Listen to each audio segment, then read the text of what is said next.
Makikita sa camera mga katigs, yung heart ayun, no, kitang-kita naman, pero sa camera hindi na talaga makikita. Naka-imbus po talaga yun, yung heart na sa mangga.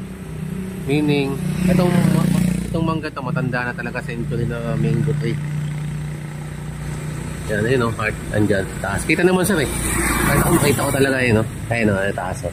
So, ibig sabihin, ayan niya, isang heart, at saka, isang mangga. Distansya lang siya ng onte. Mga 4 to 5 meters ang layo. Tapos ang katapat niya, meron katakyan na ang tawag dyan? Chintuba. Ha? Chintuba ang tawag. Tawag dyan? Chintuba. Puma na rin. Pero hindi yan ang basihan na nilagay lang yan. Nagkataon lang. May puno dyan. Nanyog. Yan. Dalawa.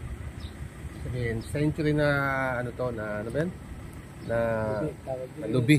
Kung tawagin sa Bisaya, lubi. Ito naman, buko, nyog. Pero magkatapat sila guys. Magka ba? Square ba? No? Yan. Ang gandahan lang naman ay pagtaka. Nakatulog doon. Orientation siya doon. Ayun o. Kapat nung yung buko. Ayun o, yun o, orientation. Kasi ito, papasok to sa Anong kompas to? South yata to eh. South. South. Nasa southwest ginta. Southwest orientation. So, kung titignan natin, naka-square man siya, eh, ibig sabihin, kung sa Japanese, kung sa ibig sabihin, yung item, nilalak lang dito sa gitna. Posible yun, sa panahon nun dati, nilalak lang dyan. Kaya nga square eh. Square siya, ginawa niya, nilagay lang niya sa gitna. Yung sa banda dito.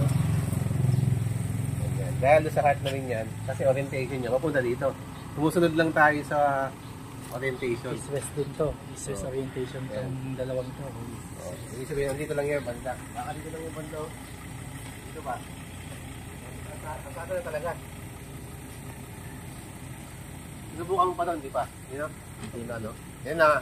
So, base lang sa analysis ko mga katilig. Yung pag-aaral ko, dito lang sa gitna. Pero susubukan natin kasi, unang-una, panahon nito, hindi ko pa alam kung daanan na ito before. Daanan ito dati. Maliit pa lang daanan siguro mga rock road pa lang. Rock road pa lang ito dati. Kasi ang mga Hapon, pwede din maglagay sa kalsada yung boss. Malalim lang. Siyempre, ang gagalawin nila, ang mababa yung analysis ko, kung magkakamali ba ako, hindi. Pero, based sa experience natin, mga ganyang Japanese, ganyang katalino Hapon, sir. Gitnaan lang yan. Kaya nakaganyan yan. Yan lang ang basihan ko So, 41 meters ang layo ay wide. 32 na lang. Sige. Iklian lang natin na onte.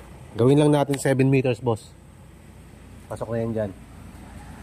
Ha? Go and walk 31. Ayan. Observe mo lang, sir, kung saan tuturo to, sir, Ayan.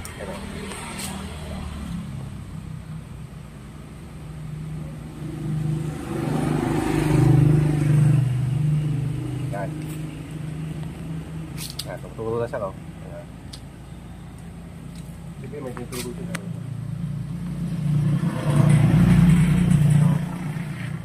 Talikod ako, Maganda yung gamit mo, talagang gumagana, boss. Ayun, Oo, ayun. Ano, marami bang tao dito yung gumagana? Ayun, sir,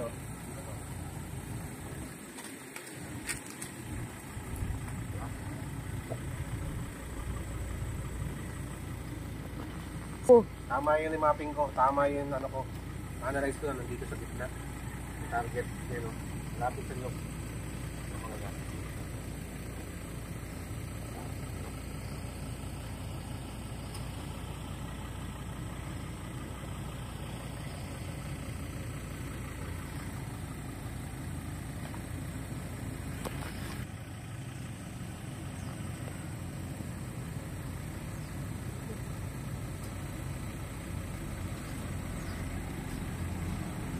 Ikaw, sir, sa tingin mo, tama ako? Yung analysis mo, sir, base lang sa yung pag-aaral. Kasi nagtaka rin ako sa'yo, ba't mo naku kayo dun banda sa Akashi? Siyempre, doon din tumuro kanina yung ano eh. Hindi ko alam yun. Sa gitna. Pwede rin talaga dyan.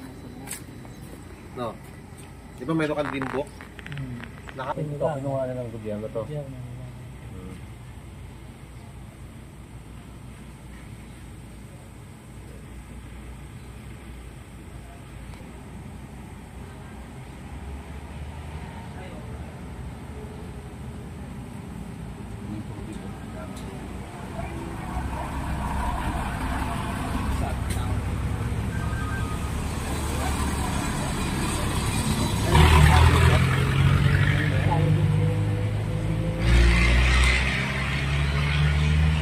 Tawag pala dyan, bumblebee sir. Battle ano? Ano? Beetle. Beetle. Ang beetle. Beetle. Tubig talaga siya. Ibig sabihin, tubig niya. Mataas pa sa item. Abatos.